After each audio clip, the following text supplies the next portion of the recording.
Liz Murray tours the world to give talks to inspire and motivate adolescents. They are based on her personal experiences and how she reinvented her life, from the spiral down from growing up with parents who were drug addicts and becoming a homeless teenager to graduating from Harvard University. Murray describes her time at home as a child. In New York City, in the 1970s, there was a very intense party scene, and they were part of that scene. They shot up, they got high, they partied so much that they never thought about the future. And then by the time the 80s and 90s rolled around, the party was over. And my sister Lisa and I, we grew up in the aftermath of what happened. And so their drug addiction shaped our lives. So the four of us were together as a family, growing up in the Bronx, in a neighborhood in New York City that's very rough. And since everything went to their drug habit, there often wasn't enough food. We had a situation in our house where we would worry about things like, can we have dinner tonight?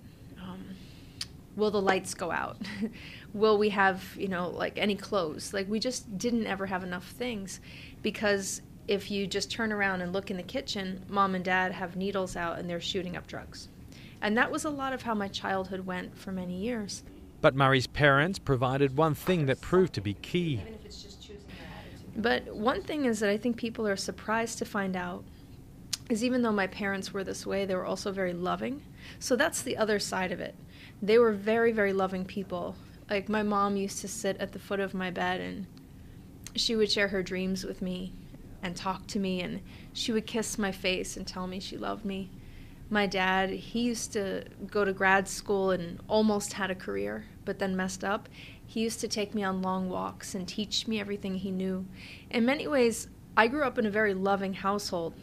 My parents just happened to be very badly addicted to drugs. Despite the hardships, Murray's mother taught her something that later helped her change her life. When my mother, when she died, I was 16 years old and homeless, and she died, and I buried her the day after Christmas. And it was a very rough point, obviously, in my life. And I don't know, something about it, this can sound strange a little bit, but I think sometimes experiences that we have, they change your soul. It changed my soul when my mother died. When I lost her, and I say a lot of unfortunate things about her, drug addiction and these bad things, but she was such a beautiful person. Like, she would make you laugh if you met her, and she would light up a room. And when she died, and I realized that life is short, and life is precious, and life is a gift. And at 16 years old, homeless, my mother taught me to be grateful for the things that I have, instead of resentful for the things that I don't have. It opened my heart to this beautiful sense of, well, you know what? No matter what happened in my past, doesn't matter. Whatever happened yesterday is yesterday. Today, this moment, right here, right now, I can do something different.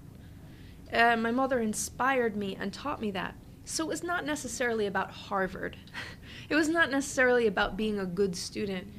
It was about being able to totally reinvent my life from a place in my soul to say that I could redesign my life. I did not have to base it on my past. This moment, right here, right now, I get to say what happens next. As a result of her story, Murray is well known in the United States after a movie was made about her life, as well as the release of her memoirs, Breaking Night. Like a fairy tale ending, she now dedicates her life to helping those who need it, both at home and abroad, and has plans to marry the love of her life and start a large family.